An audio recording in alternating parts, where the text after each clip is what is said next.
Hey guys, in this video I will show you how to link Exness to Metatrader 5.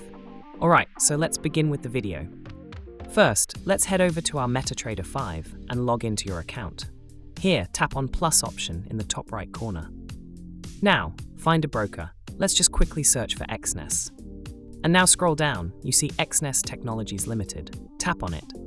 You now need to enter your login, your password. Now for you to get this information, this is how you get it. Head over to your Exness. Now select the accounts which you want linked to Metatrader 5. Once you have selected the account, then tap on Details. And now head over to Settings. And now you see this trading platform Metatrader 5. Now you see this login. Copy your login. Then go to Metatrader 5, paste it there. And now you see server. Make sure to match the same server that you have in your Exness account. Now enter your specific password. So now just tap on login after doing that. Let's wait.